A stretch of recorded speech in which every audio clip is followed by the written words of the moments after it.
HMAS Sydney has been in action with a heavily armed enemy merchant raider, which she sank by gunfire.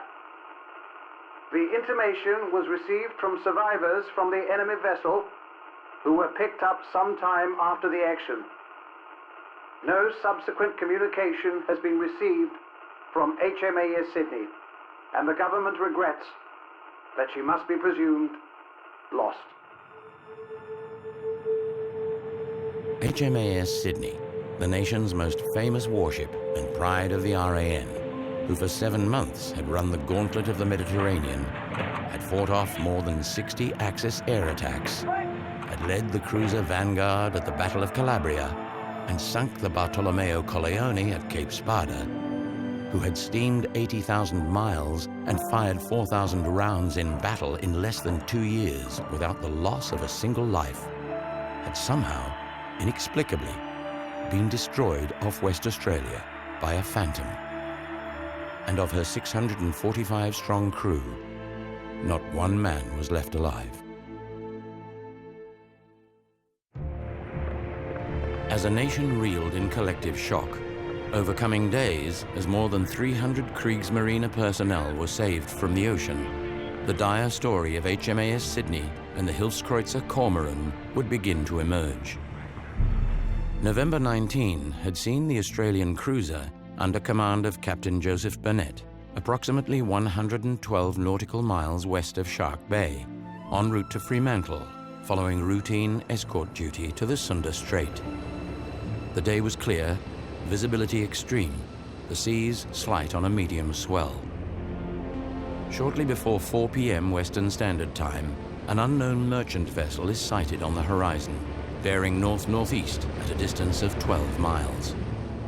Within moments, however, the mystery ship would abruptly alter course to the west, away and into the setting sun, all the while increasing speed as if to make good an escape.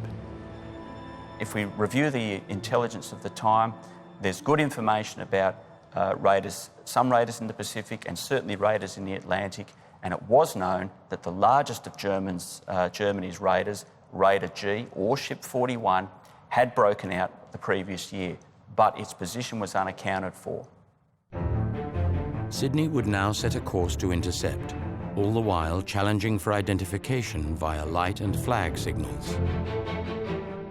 Flying Dutch colours, the stranger would respond by hoisting the signal PKQI, identifying herself as an Allied merchant freighter, the Straat Malacca, out of Batavia in the Dutch East Indies.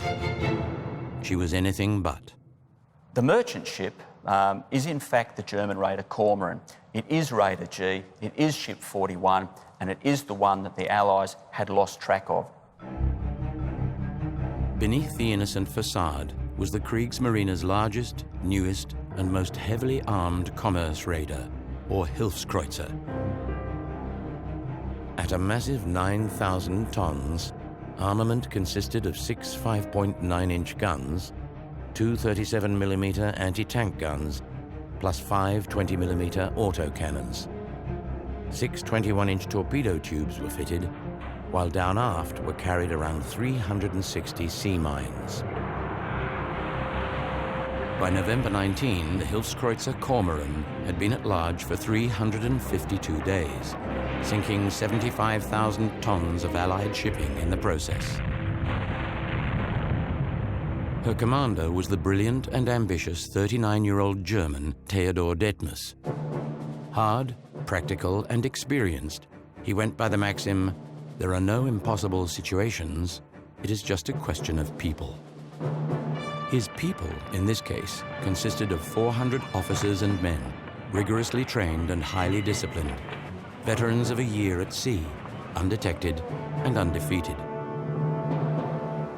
Knowing his only possible chance lay with engagement at close quarters, Detmers would now deliberately fumble his flag signals, all the while buying time, and more importantly, space, as Sydney, inexplicably, would steam up and ever closer.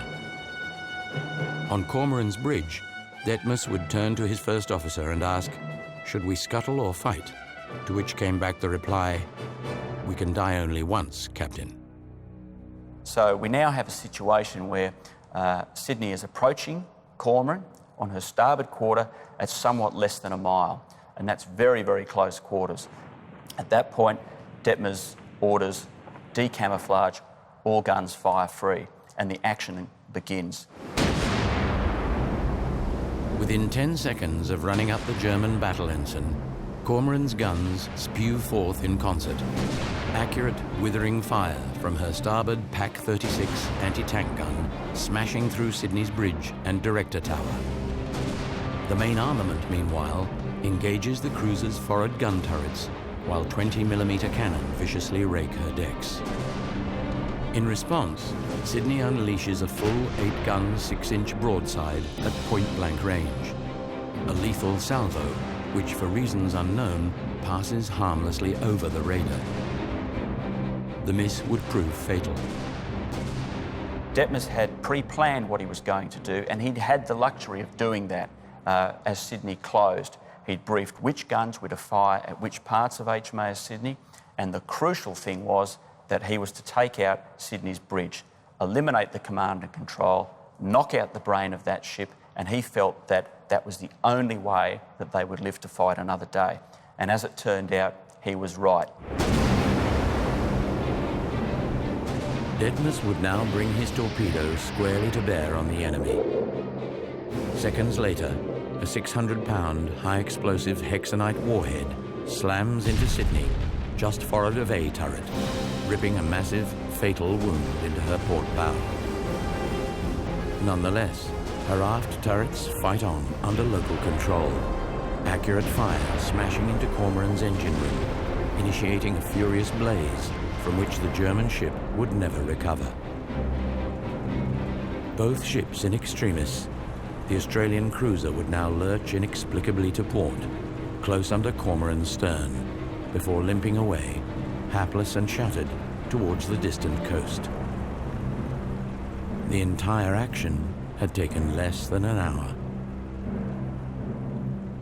HMAS Sydney, as she steamed slowly away from her battle with Cormoran, was a ship in serious difficulties.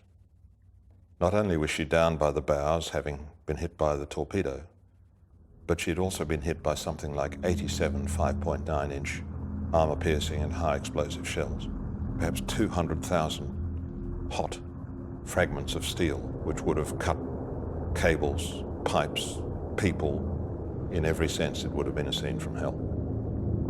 She was on fire in several locations, and some of those fires were severe. A very large proportion of her ship's company were incapacitated as a result of the battle, either killed, trapped, or injured. And at some stage during that evening, the ship either rolled very heavily and did not recover, or perhaps a bulkhead failed, and the survivors on board would have heard a deep rumble somewhere in the ship, and their world would have been upended as the ship went down by the bows and plunged rapidly to the seafloor. A massive air search would prove fruitless. Sydney and her entire ship's company, 645 officers and men, were gone. Cormoran too was lost. Consumed in flames, abandoned and scuttled, 82 of her crew perished. Nonetheless, her achievement was unprecedented. Never before had a merchant raider defeated a cruiser in open battle, an event many thought to be impossible.